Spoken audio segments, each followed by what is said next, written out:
राम प्रसाद एक साधारण लेकिन संस्कारी व्यक्ति थे। उन्होंने अपना पूरा जीवन ईमानदारी और मेहनत से परिवार के लिए खपा दिया। गांव में छोटी सी दुकान थी जिससे किसी तरह घर चलता था।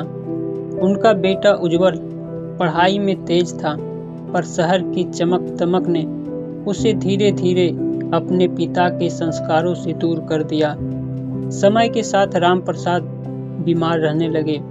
डॉक्टर ने साफ कह दिया था कि ज़्यादा दिन नहीं बचेंगे। बिस्तर पर लेटे लेटे भी उनकी आंखें बेटे का भविष्य देखती थी, लेकिन उज्जवल नौकरी और दोस्तों में इतना उलझा रहता कि पिता से बात करने का समय नहीं निकाल पाता। एक दिन राम प्रसाद ने कांपते हाथों से उज्जवल को पास बुलाया। धीमी आवाज में बोले, बेटा, मेरी एक आखिरी इच्छा है। उज्जवल ने औपचारिक सा कहा, हाँ पिताजी बोलिए। राम प्रसाद ने कहा, जब मैं चला जाऊं तो मेरी दुकान मत बेचना। उसी दुकान से मैंने तुझे पढ़ाया है। वहाँ हर सुबह दिया जलाना और जो भी भूखा आए उसे खाली हाथ मत लौटाना। उज्जवल को यह सब पुरानी सोच लगी। मन ही मन उसने सोचा, आज के जमाने में इन बातों से क्या होता है। उसने बिना दिल से हामी भर दी। कुछ ही दिनों बाद राम प्रसाद इस दुनिया से चल बसे। उज्जवल ने शहर में पिता की दुकान बेचने की कोशिश शुरू कर दी। तभी एक दिन दुकान पर एक बूढ़ी औरत आई और बोली, बेटा, तुम्हारे पिता ने कहा था यहाँ से भूखा कोई नहीं जाएगा।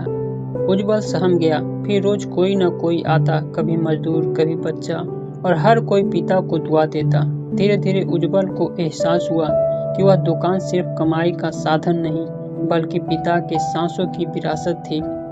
एक दिन उज्जवल ने दुकान के कोने में रखा पुराना रजिस्टर खोला। उसमें लिखा था, अगर मेरा बेटा यह पढ़े तो समझ लेना कि मैं अब भी जिंदा हूँ। बेटा, पैसे से बड़ी चीज इंसानियत होती है। उज्जवल की आंखों से आंसू बहने लगे।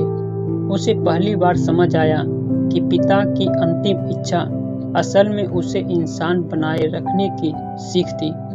उस दिन के बाद उज्जवल ने दुकान नहीं बेची, उसने उसे सेवा का स्थान बना दिया।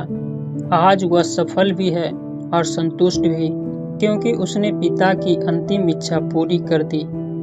दोस्तों, यह कहानी कैसी लगी अपनी राय कमेंट बॉक्स में दे सकते हैं।